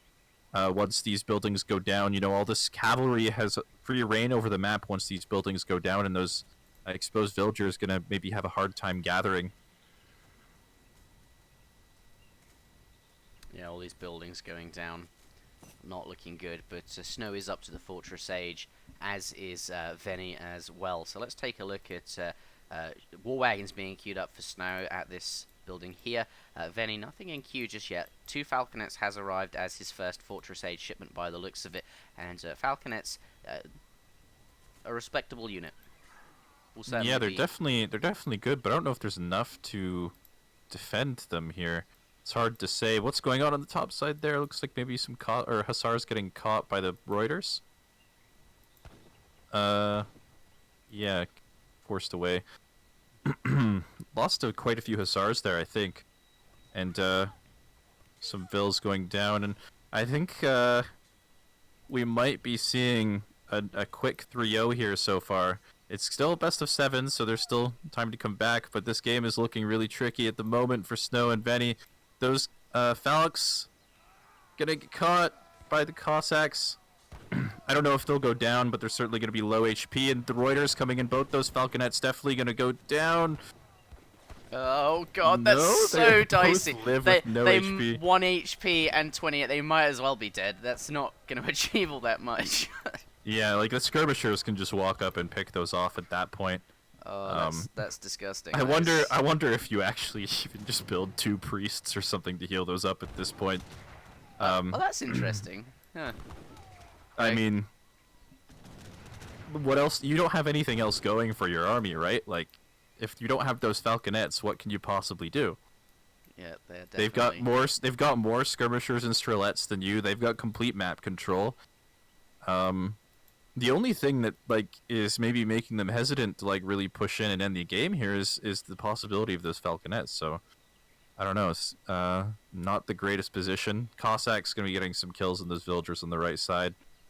But this Dutch army is absolutely huge, representing almost the combined mass of Spain and Germany right now. Yeah. By himself, Knuschelbär is. So that's a lot of stuff. Yeah, his economy is quite good. So I guess Hazza's 9 vills behind as well, which is a bit awkward. Yeah, and he's also investing in the Fortress Age right now. So and losing some Cossacks while he's getting these raids done. I suppose they're just gonna wait for Hazza to age. They don't really have any incentive to push in here. It's not like Veni and Snow. You know, they don't really have any natural resources left at home. They're probably gathering on berries and stuff like that, so they just need to hold on, get some tech advantages with the Russian age up, potentially send Falconets themselves, get those infantry and cavalry upgrades in for Dutch, and then once they have all of their tech advantages, comfortably secured, then they can maybe think about pushing in for the win. Yep, Hazza now up to the next stage. Very solid play from them. Blockhouse in queue.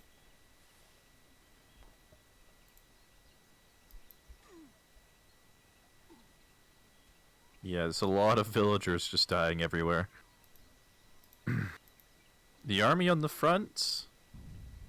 Noosh sort of pushing in by himself. But he's got the army composition to do it, right? Those Falcons definitely going to go down. There's nothing to defend them. And, yeah, 1 HP. They do go down. And with it, I think possibly Veni and Snow's hopes of winning this game. The Strelet's going to be coming in now. Veterancy upgrade probably going to be finishing shortly. A 2 Falconet shipment likely going to be popping out from that forward blockhouse anytime soon. No veterancy upgrade yet, actually, but those Falconets, when they do pop, they will be pretty scary. A town center going down for Veni on the top side of the map just to try and secure some of these resources. But I don't know if it will be in time. Looks like this Rax not going to be super easy to defend. Not longed for this world.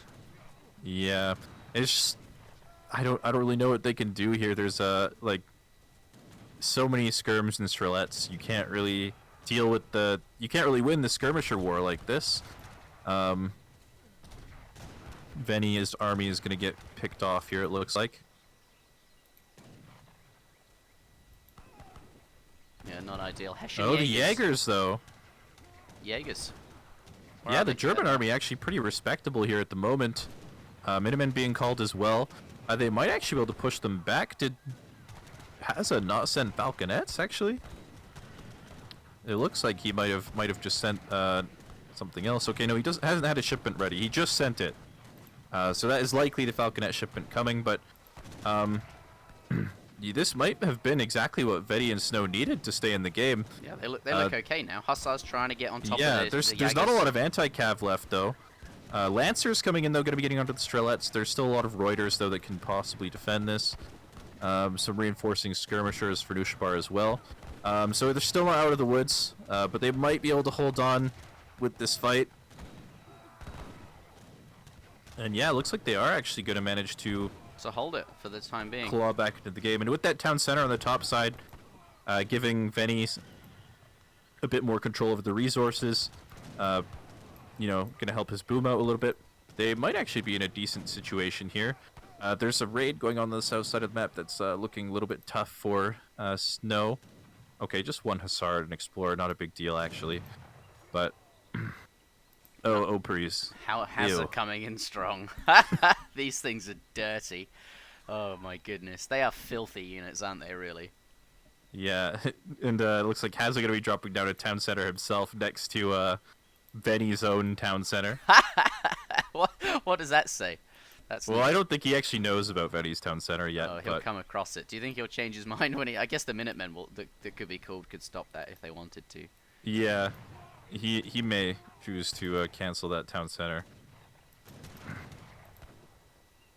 Okay, he's managed to capture these Oprishniks, but if we take a look at units lost, Hazza he's lost a few more there, but that is nothing compared to Veni and Snow now. These raids have really been running them ragged. That's a lot of ills to be losing. Yeah, it is, and looks like the push is sort of petering out as well. The remnants of the Jaeger shipment, sort of all that remains of Snow's skirmisher mass. Some Ulan raids looking for villagers, but no villagers really on the side here. They're all sort of, I suppose, more centralized now for Knuschelbär. Dropping down another bank as well. Oh, looks like. Dear God! There's an outpost nearby, though, so it could be fine. But those settler wagons going to go down so fast without the melee resistance there. So an instant 4 villagers going down. He can just go for more villagers here or siege down the outpost even. Looks like another settler wagon doesn't go down. But he is just going to siege the outpost. It will go down quite quickly, actually. They're being called back. They're like, oh my goodness, we need to get Yeah, but paid. the Reuters going to be following up. They know that this is an important spot for Snow. But he does manage to hold on to it for the time being, but it looks like all of the units are going to be coming down here.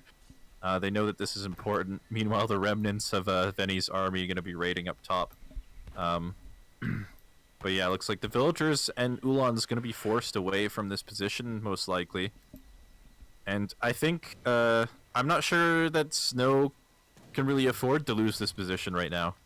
He's got nothing but wood back at home if he wants to try and gather. And, yeah, I don't know, this is a tricky situation. I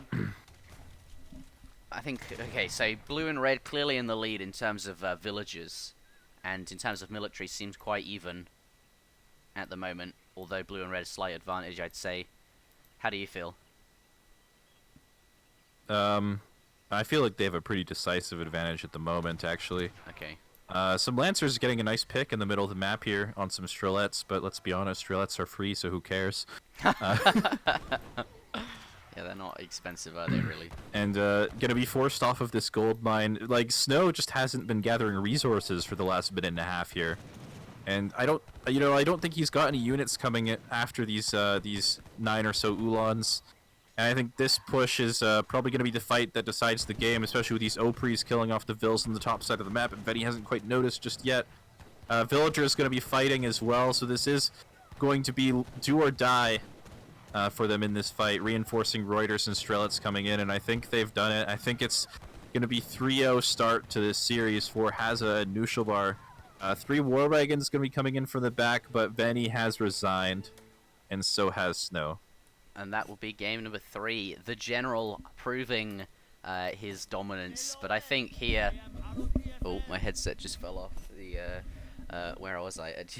Yevgeny not pleased with how he's been playing, but really the hero of this game was, I think, Knuschelbär. Hazza, he held on long enough, and then once Knuschelbär was ready, he managed to get skirmishes out and really carried that game in the mid portion. Yeah, Hazza the sacrificial lamb to get the Dutch economy and military rolling to the point where it's nigh unstoppable. So, well done from them. It was looking dicey for a bit. I wonder if maybe Snow and Veni could have committed to a little bit more to their colonial. That Spanish age up is rather slow, and it did cost them their forward base. So I don't know. They had a pretty effective push to start with, but maybe that just didn't work out. Ouch, that economic timeline. I feel like, yeah, that's wow. Look at Dutch. That is incredible. Yeah, when you get to go full market and 4 banks to start, you're always very happy as Dutch. And when you don't need natural resources as badly as other civs on a map like this, where you have to leave your base very early. Just carry. It's just the whole game. He's just like, yep, I'm. Yeah, that's quite impressive. Hot damn. What Dutch quite a good civ in team games. I just feel a bit bad for Spain. I just wish they had a bit something. You know, it's my favorite civ. I wish they had something going for them that was a bit, you know, different for team games or something else that they could do. They don't seem amazing, but perhaps.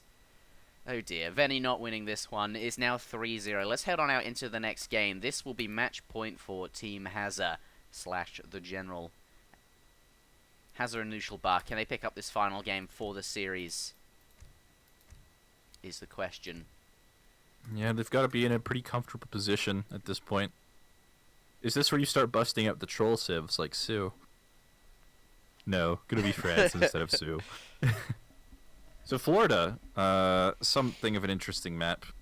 For team games in particular, the natives on this map have a lot of very good upgrades for archer units.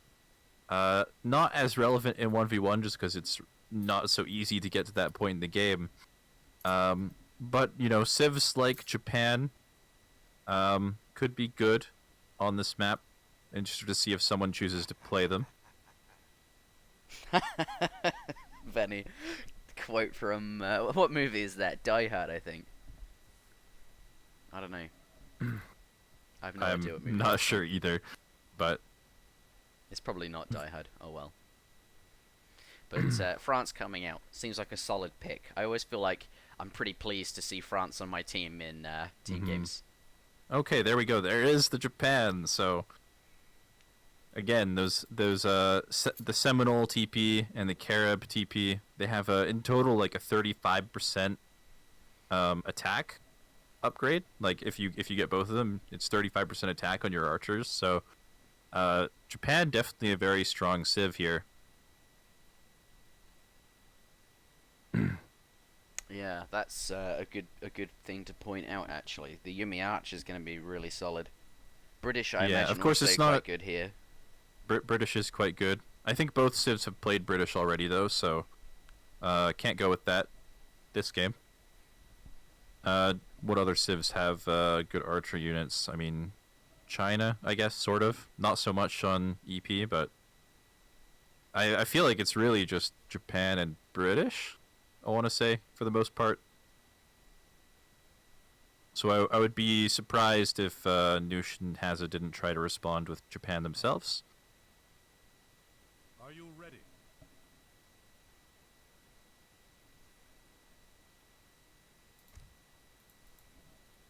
Yes.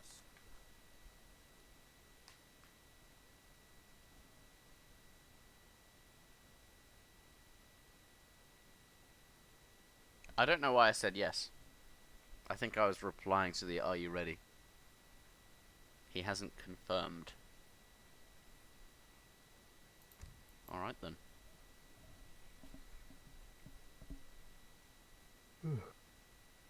I wonder if Veni switched to Dutch intending to play them, or if he just switched Dutch to get the awful taste of Spain out of his mouth. Because he does still have he can still pick another civ here. Or no, actually it's alternating picks. It's not winner picks first. So he actually had to pick Dutch first. Oh, I see. Okay. So he had to pick Dutch, and then Hazza responded with French before we got into the lobby. So it is going to be Dutch, Japan, which I feel is not actually the best composition because you can't really go. I mean, you can just sort of go Yumi Skirmisher, I guess, later in the game, but I'd be kind of surprised if they went Yumi Skirmisher. Yeah, that's... Maybe Yumi Reuter makes more sense. I don't know. We'll see. It's sort of interesting. If you ask me, Yumi Skirmisher sounds like a recipe for disaster. Well, I mean, obviously it's not only Yumi Skirmisher. You probably have some Reuters as well. Like, it basically just means that you're going to win the Skirm War for sure. But yeah, I mean, I guess later in the game there's going to be cures coming, so maybe it wouldn't work. But yeah, I mean, it seems like their Civ composition isn't going to benefit so much from those Archer upgrades. But we'll see. Maybe they have something in mind. Okay. Where maybe the game won't even get to that point. Japan for Knuschelbär as well. Mm-hmm. I think they're definitely aware of those upgrades. I don't know if Venny and Snow are aware of the upgrades as much. I think Venny and Snow have been a little bit more inactive than Hazza and Knuschelbär of late. So it's possible that they're a little bit more aware of those upgrades. And sort of picked Japan with that in mind. But we will see. There is a Civ reset after this game, so if Venny and Snow win, all civilizations will be on the cards again. Worth mentioning, I suppose.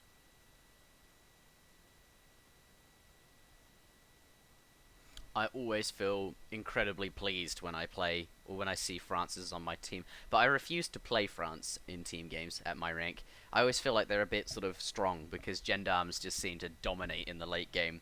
But I don't expect... Well, these games don't seem to be going as late as the ones I'm used to, so maybe gendarmes aren't as of a big deal. But certainly in the games I'm playing, I'm always very happy to see France on my team.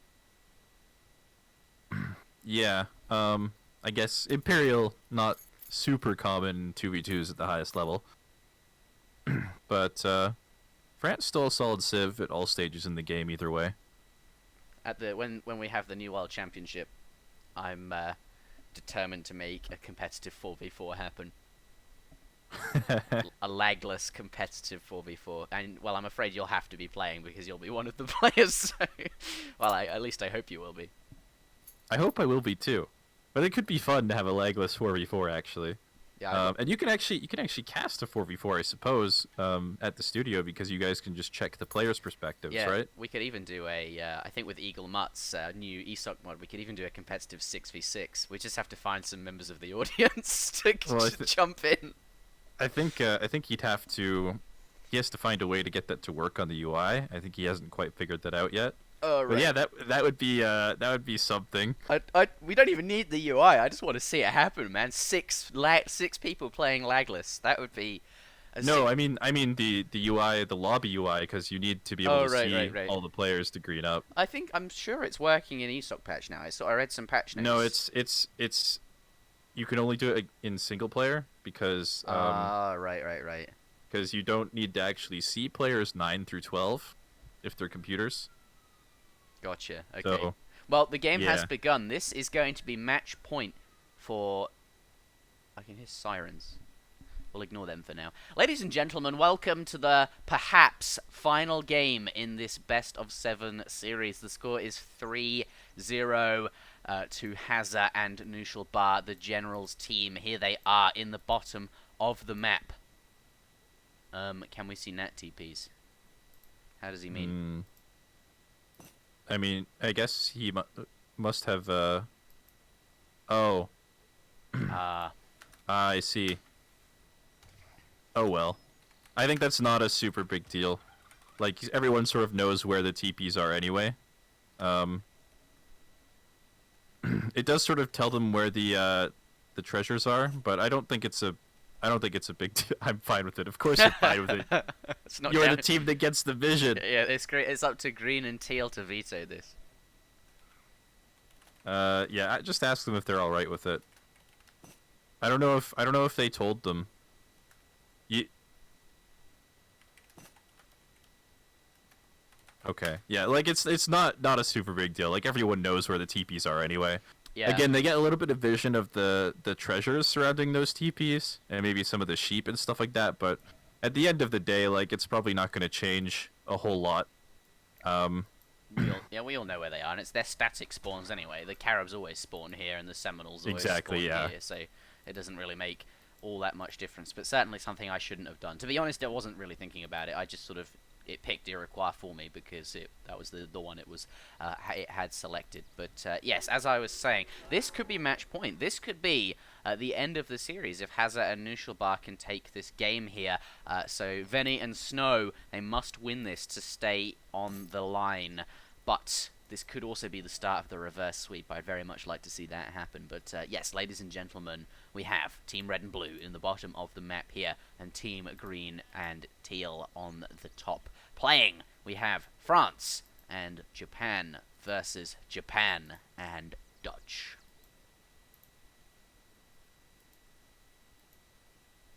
$120 coin in the middle of the map here. I wonder if you go for water at all in this matchup as well. Japan, of course, could do that. They could potentially send 3 boats instead of Heavenly Kami. That's an option as well. Sort of gives them a little bit of a stronger early game. Slows down their shrine boom a little bit, but if you want to be aggressive, it's definitely something someone could consider. Shall we take a look at the players' decks now? See if they got any cards for water. Yeah, we'll see if they've selected their decks. No, not for Veni. Or whoever this Snow. Yeah, no, none in there. But okay. The other team... He has team 3 fishing boats in his deck though. Ah. Wait, does he? Snow does, yeah. So that's sort of a nice card. Not really that great. It's not as good as like Team 3 Vills for Aztec or something, but certainly not a bad card. Looks like Heavenly Kami going to be coming for Knuschelbär. And the same thing for Snow. And Noosh, we did see some water cards in there, so he could maybe drop a dock off of 600 wood or something like that. So it'd be interesting to see what they go for. Of course, with 2 Japan players in the game, it's kind of hard to get shrines down on all of the hunts when they're both placing so many shrines. So water is something that can sort of give you the eco advantage without having to contest the shrines as heavily. But surely if you give up contesting the shrines, you just let your opponent get them. Right, but I mean, it's sort of a way, like, if you're going to be aggressive, or if your opponent's being aggressive, you can't really contest the shrines anyway, right? Whereas you can sort of still train fishing boats pretty easily. Yeah. If that makes sense? Oh, I see, right. It's sort of like you're going to keep up in economy, but you're not going to, like, fall behind or anything. Kind of hard to explain, but, I get it. Yeah. No one electing to do that just yet. Either way. So let's take a look at their down. politicians. Quartermaster for Veni, clearly the Toshogu Shrine here.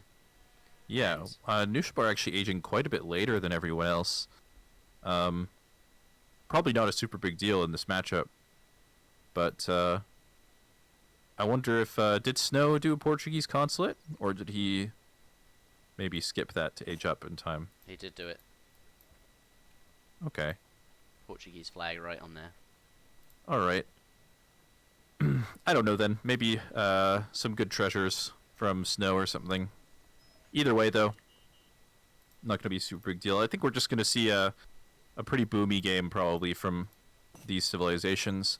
So that maybe makes it a little bit trickier for France to keep up with the economy. Like Dutch and Japan, both, like basically everyone except Hazza here has a really easy way to invest into their economy.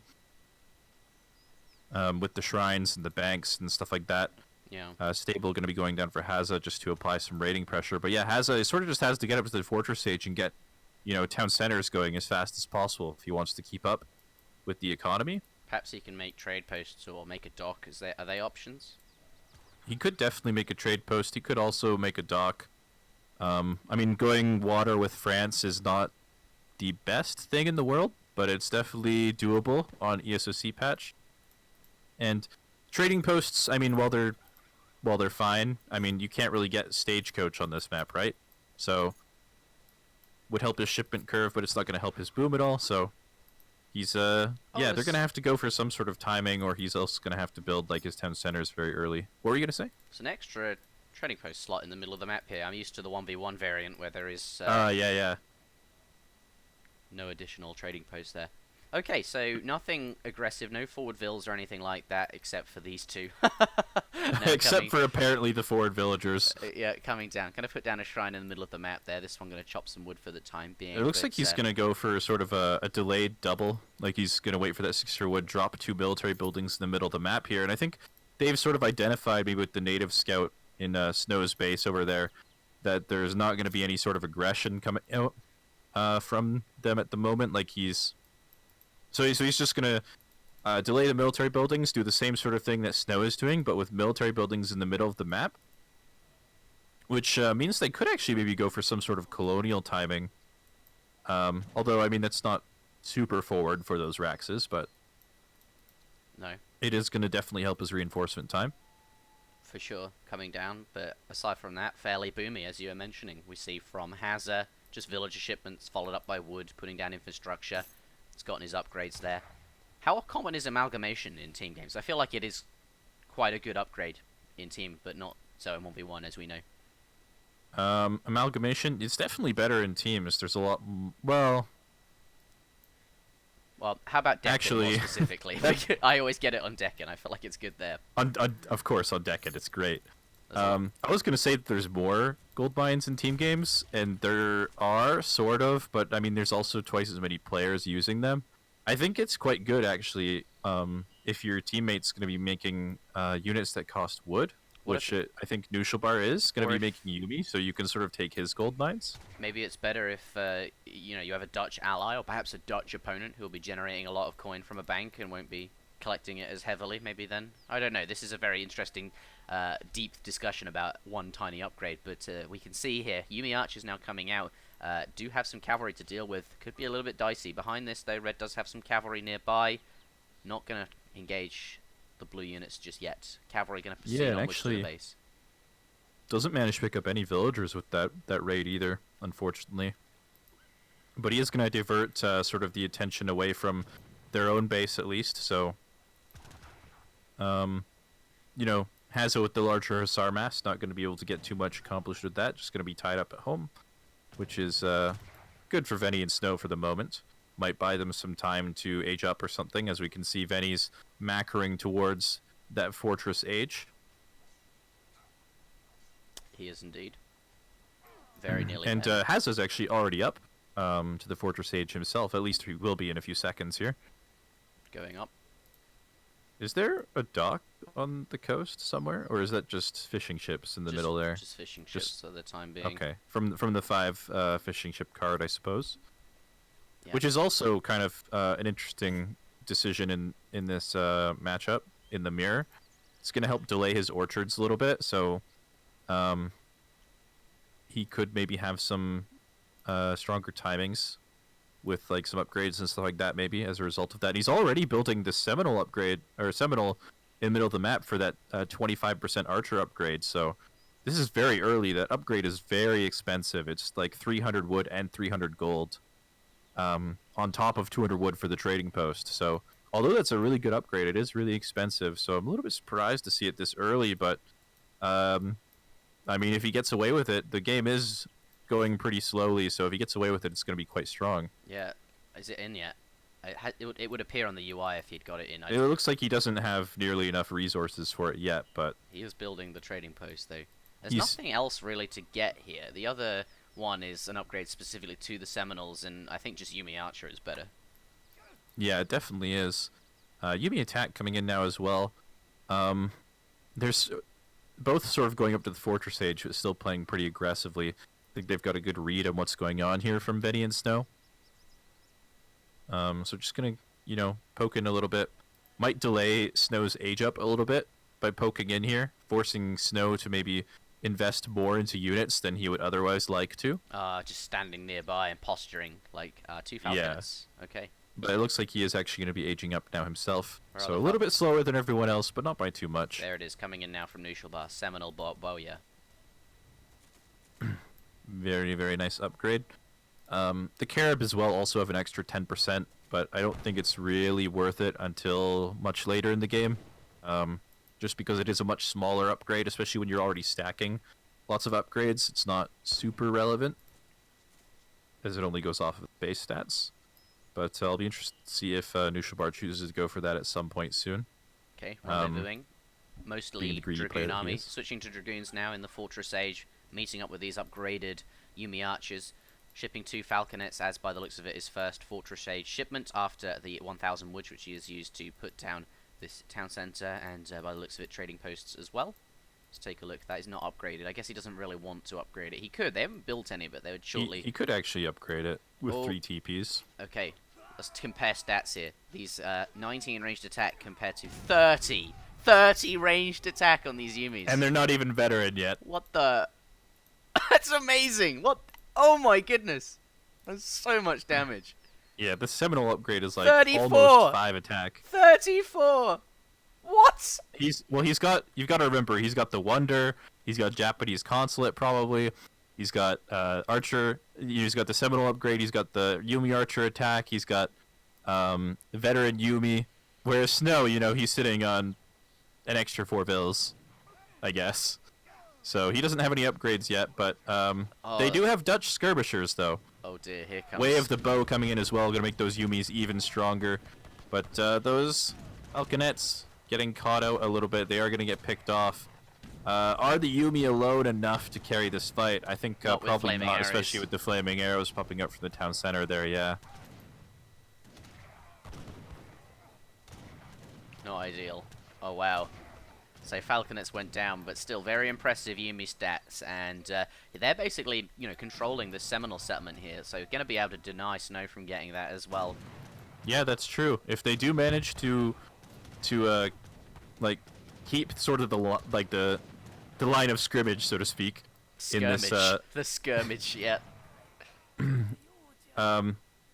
in like this location, and maybe they can sort of deny that TP, and they'll hang on to the stronger Yumi. But again, like Venny's sort of going for the skirmishers anyway, so maybe it's not a super big deal if they lose out on their Archer upgrade.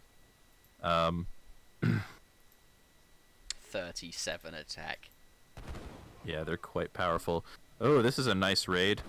Nothing to really deal with these Reuters raiding here, so it's going to be losing a lot of villagers there. Yeah. Not ideal. Volley of flaming arrows comes off. Kiting back with the Yumis as best he can. Their setup animation isn't as nearly as difficult to use as their longbow. Right, they've got... they could build the upgrade now. They've got the middle of the map here. This would be a good time to put that down. Yeah, he could definitely think about it. It really depends on if he's going to continue making Yumi or if he's going to have to make Ashigaru or something like that. Again, it is also a really expensive upgrade, so it's not super easy to mix in, even at this stage of the game. Flaming Arrows coming out for Knuschelbär as well. This is kind of a tricky position for their light infantry to be in. Cuirassiers coming out as well. Goons walking forward. And just being sandwiched in between the Raxes here. This isn't an ideal situation. Looks like those flaming arrows are going to go down. And this is really not looking good for Venny and Snow all of a sudden. Another reinforcing batch of Cuirassiers. There's no anti-cav at all. And this could be a really...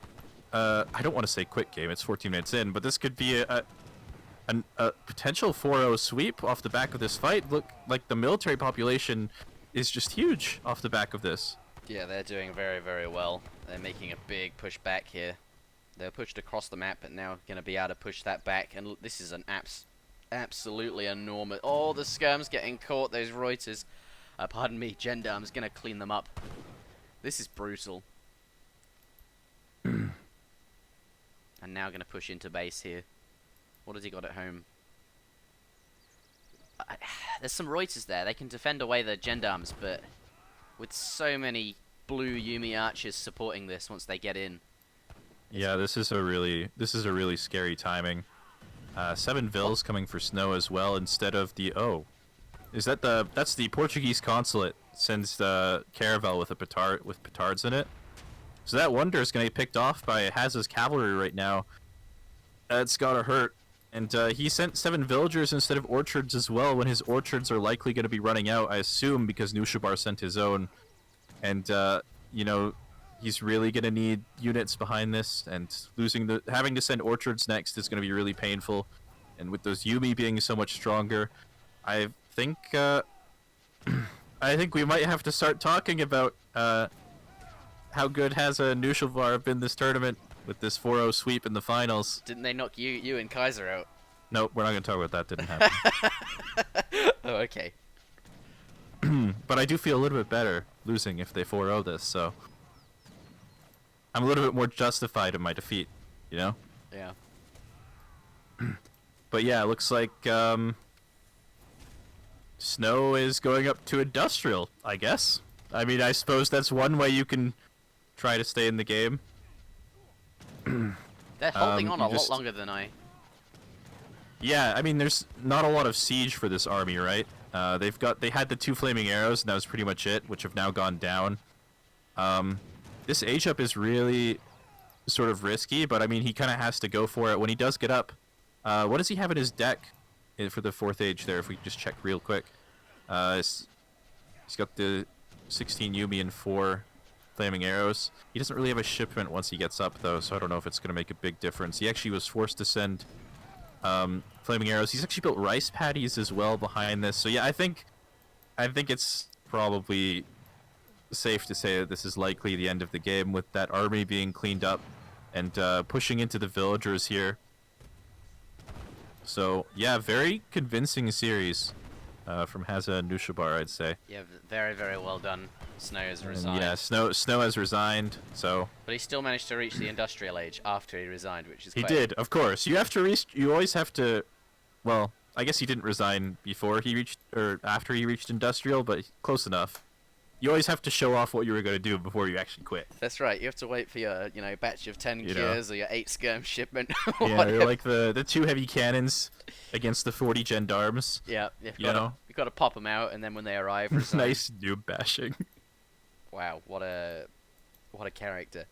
Alright, that's going to be the grand finals there. Hazza and Knuschelbär taking the clean sweep 4-0 in this best of 7 series. Congratulations to the General for winning the General's table.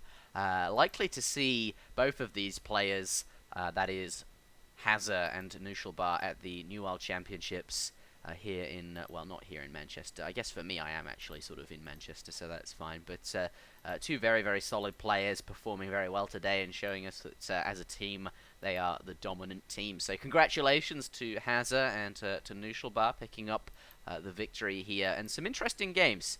Venny and Snow, some good games. I really like the one on Hudson Bay. That was great.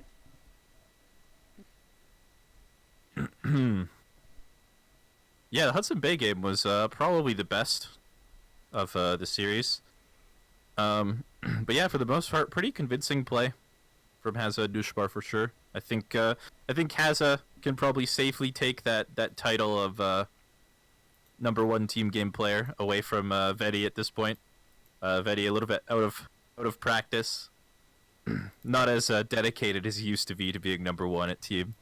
Yeah, but Venny used to be, well, and still very good, obviously. But Hazza, I'm pleased for him. He was, the student is now the Jedi. Is that?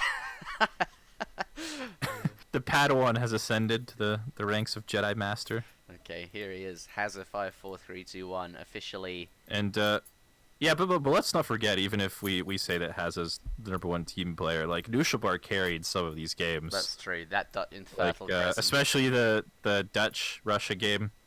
Knuschelbär had quite a convincing army. I mean, Hazza sort of had to sacrifice himself to let that happen, but Knuschelbär definitely very good himself in team games. Yeah, well done. Grats to Hazza winning his own tourney. That's kind of funny. He gets to And all the money he contributed towards the prize pool can repocket that. Yeah, I'd like to see him. It's a conspiracy. It's all for his vanity, you know. I think this is a Just schematic. donates to the prize pool in. Maybe he never had the money in the first place. You know, he just was always intending to win. It's like, I have to win this or I'm broke. Exactly. Brilliant. But I'd like to, in all seriousness, I'd like to see Hazza fund another tournament. That was brilliant. Team. I haven't really been following it too much, but as I mentioned earlier, I've been playing a lot of Team Supremacy with First Lieutenants recently because mostly 3v3 Decans. We're doing a lot of team and a lot of that kind of thing on the Escape stream, and I feel like I'm quite good at 1v1, but I don't feel like I'm a First Lieutenant in Team Supremacy. So I really need to work on that, and I've been really enjoying that sort of change of pace. I've been bitten by the Age of Empires 3 bug. I really want to play a lot, so there is that at the moment. But yes, it's going to be it from this stream. Thank you very much for watching, everybody, and I'd better get on with some work. I'm supposed to be working on the New World Championship, actually. We need to get the overlays and things done so our artist can make all of that stuff happen. But yes, that's it from us, me and Mitoe. And we'll see you for a future stream. Yep. Adios. Bye-bye.